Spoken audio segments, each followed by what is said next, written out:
Hi guys, welcome back to my YouTube channel. ඉතින් මම අද අරගෙන ආවේ ඔයාලට මූණ ග්ලෝ කරගන්න හොඳ ස්ක්‍රබ් එකක් හදාගන්නේ කොහොමද කියලා. මුලින්ම අපේ මූණ ක්ලෙන්සර් කරගන්න ඕන හොඳට ක්ලෙන්සර් කරගෙන මූණ හොදගෙන එමු. මම දැන් මූණ හොදගත්ත හොඳට.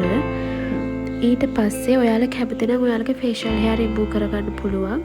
මම ඊට පස්සේ ice cube treatment එක තමයි කරන්නේ. ඉතින් අපි ක්ලෙන්සර් එකක් පාවිච්චි කරාම ටෝනර් එකක් ගන්න ඕනේ. ඉතින් අපි ඒ වෙනුවට ටෝනර් එකක් අපි ළඟ නැත්නම් රෝස වතුර ice cube පාවිච්චි කරන්න පුළුවන්. ice cube treatment එකෙන් පස්සේ මම ටිකක් ඉඳලා අපි අපේ ස්ක්‍රබ් එක හදාගමු. කෝපි කුඩු ඕන. කෝපි කුඩු ටිකක් දාගෙන ඊට පස්සේ ඇලෝ වේරා ජෙල්.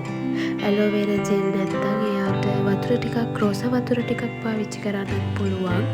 ඒක හොඳට මම අතින් තමයි කලවම් කරගන්නේ. අතින් කලවම් කරගෙන ඔන්න ඔය වගේ ඝනකමට එන විදිහට හදාගන්න ඕනේ. ඊට පස්සේ මේක හොඳට මූණේ ආලේප කරගන්න ඕනේ. මූණේ උඩින් අතට ආලේප කරගන්න. ගොඩක් ඝනකමට ගන්න එපා මූණට. සෙමින් ආලේප කරගන්න ඕනේ.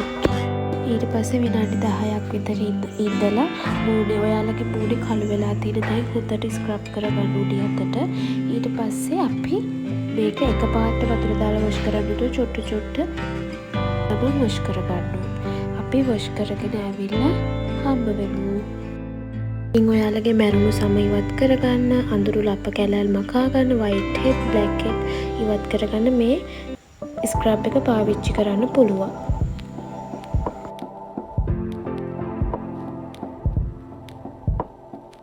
ඔන්න මූණ වොෂ් කරාට පස්සේ තියුණට වැඩිය ග්ලෝ එකක් ඇවිල්ලා තියෙනවා මගේ මූණට.